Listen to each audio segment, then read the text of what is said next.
le jardin zoologique, rappelant aux airs. Oh, les éléphants! C'est gros! C'est sauvage, les éléphants? Non. Lorsqu'il n'est pas en colère, l'éléphant est d'un commerce doux. D'ailleurs, on arrive à le domestiquer. Les éléphants vivent en Asie et en Afrique. Il y en a aussi en Europe. Non, seulement en Afrique et en En Afrique. Europe, puisqu'il y en a ici. Oh, mais tu as trop d'esprit, mon petit. Ceux qui vivent en Europe y sont nés ou y ont été transportés. Ces mastodontes aiment beaucoup l'eau et ils apprécient assez les soins de toilette qui leur sont prodigués.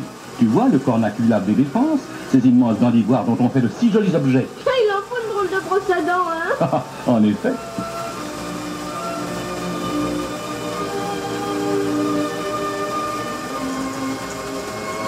Oh, regarde, on lui lave les pieds, il se laisse faire. Oui.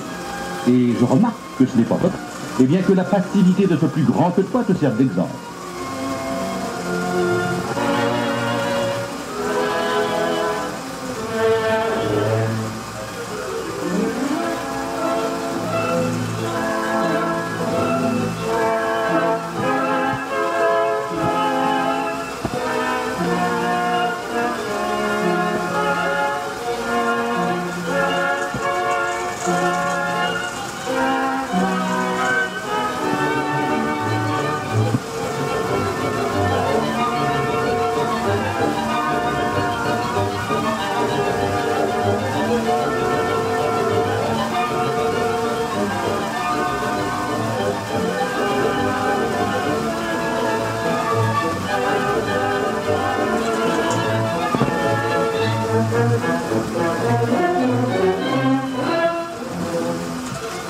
Eh bien, quand ils sont propres, ils vont pouvoir jouer.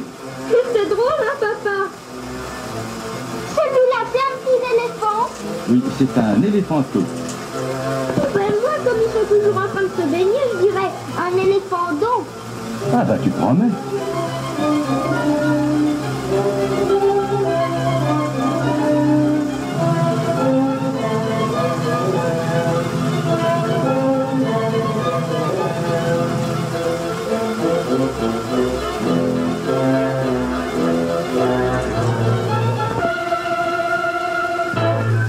Oh, des ours, papa.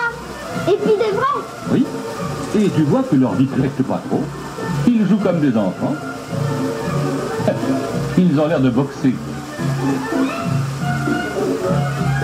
Oh, papa, ainsi l'autre.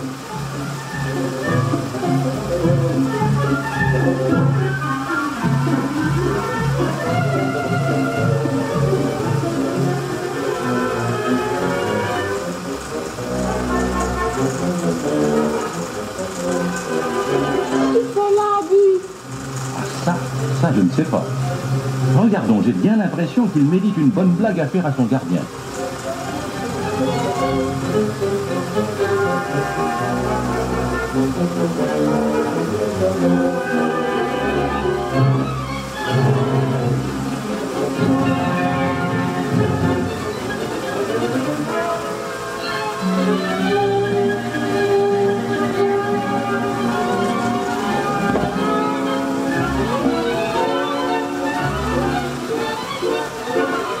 Oh, il nous marbotte quelque chose dans sa poche. Attention, monsieur! Monsieur! Mais fais-toi donc, voyons, tu vois bien qu'il ne t'entend pas.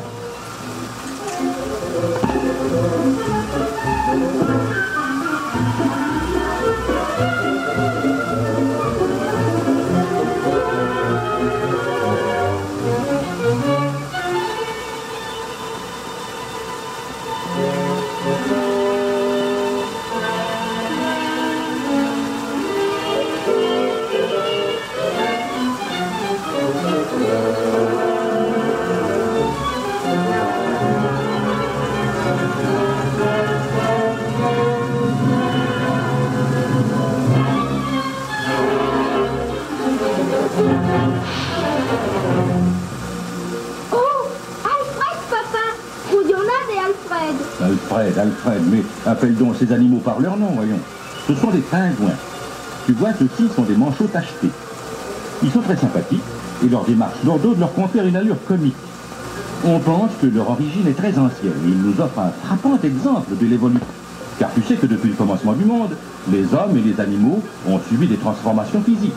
Ainsi, Les pingouins qui autrefois avaient des ailes normales ont dû par la suite chercher leur nourriture dans la mer. Et alors, ils ont abandonné le vol pour se faire plongeurs et leurs ailes se sont transformées en avirons. Les jambes et le plumage ont donc subi des modifications pour donner à l'animal cette forme actuelle. Est-ce que t'es savant, papa? T'en sais des choses. Ah oui, mon enfant. Et surtout grâce au dictionnaire. Et observe comme la nature fait bien ce qu'elle fait. Le besoin crée l'organe à tel point que la hampe de la plume s'est fortifiée, les barbes se sont durcies et elle ressemble maintenant plutôt à des écailles. Oh, c'est rigolo. Bon, si tu veux.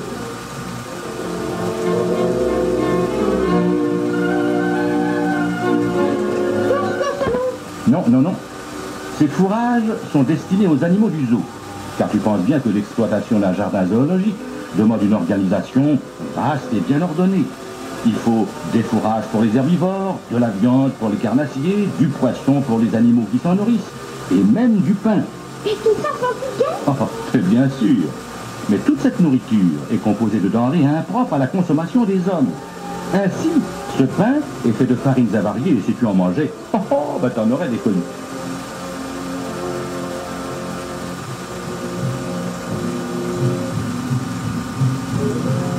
Et ça, c'est des lions. Non, ce sont des lionnes. Les lions, eux, ont une crinière. Pourquoi qu'on les met dans des cages? Ah bah parce qu'ils sont méchants. Hein? Pourquoi qu'ils suivent ce couloir? Ce couloir est un tunnel. Ils le suivent pour aller de leur cage dans le jardin. Et pourquoi ils vont dans le jardin? Pour prendre l'air. Hein? Pourquoi on leur fait prendre l'air? Bah, pour permettre au public de les voir. Et pourquoi le public? Oh, pourquoi, mais pourquoi tu ne fiches pas la paix?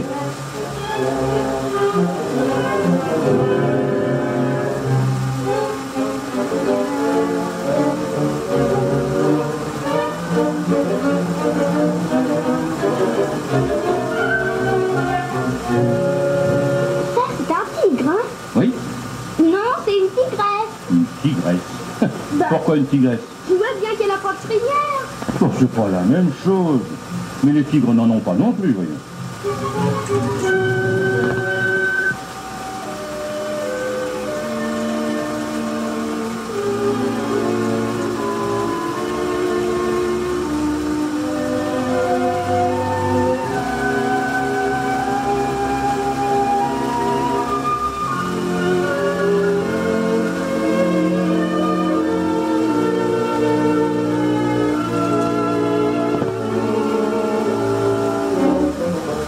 Mon enfant, l'ours est un animal sympathique, mais il faut s'en méfier. C'est un être très dangereux malgré son air débonnaire. Certains ours, comme ceux que tu peux remarquer ici, peuvent être dressés pour le cirque.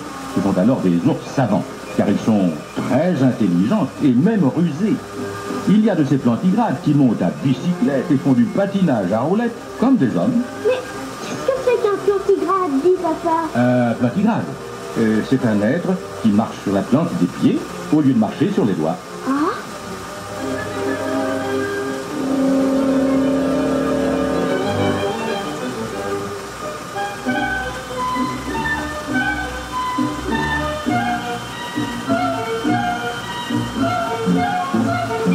Et tu vas voir que ce sont de vrais cabots. Ils aiment à s'exhiber devant les foules. C'est pas des cabots, c'est des ours. Oh, quand je dis cabot, il faut comprendre cabotin, de ces artistes qui ont une haute idée de leur personnalité. Ils saluent poliment, comme leurs confrères humains. Dis-leur bonjour à ton tour. Bonjour Martin, bonjour. Bonjour. Eh ben tu vois, il a compris et maintenant le spectacle est donné par toute la troupe.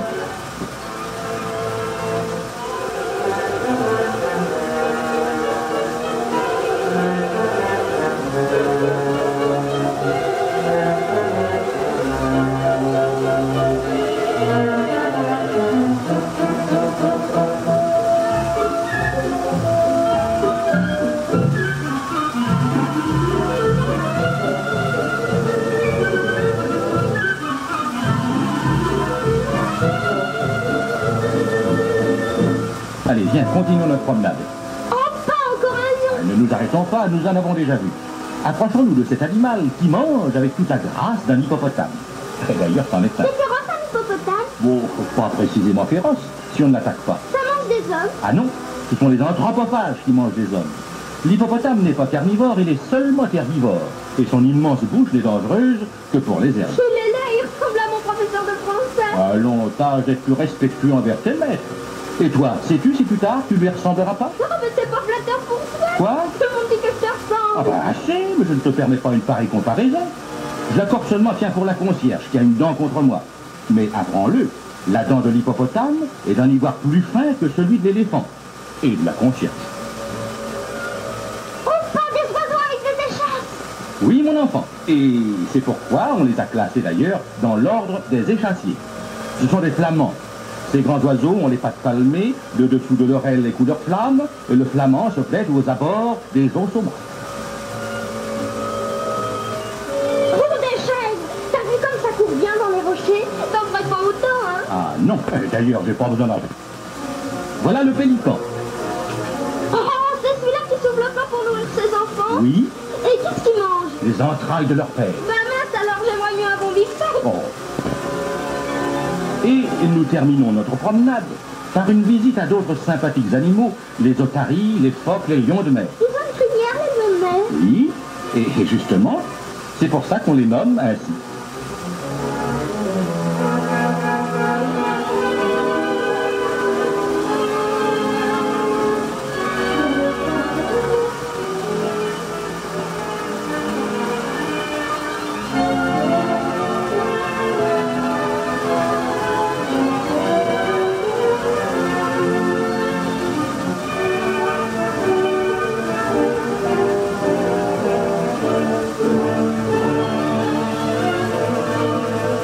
Tu vois, ça c'est un lion de mer. On en a vu au cirque des phoques, hein. Oui, mon petit. Et ces animaux sont très intelligents. Et ils se laissent dresser avec beaucoup de facilité. Il est à remarquer d'ailleurs que certains animaux possèdent une intelligence presque humaine. Et vois-tu, il faut être bon pour les animaux et ne jamais les faire souffrir inutilement.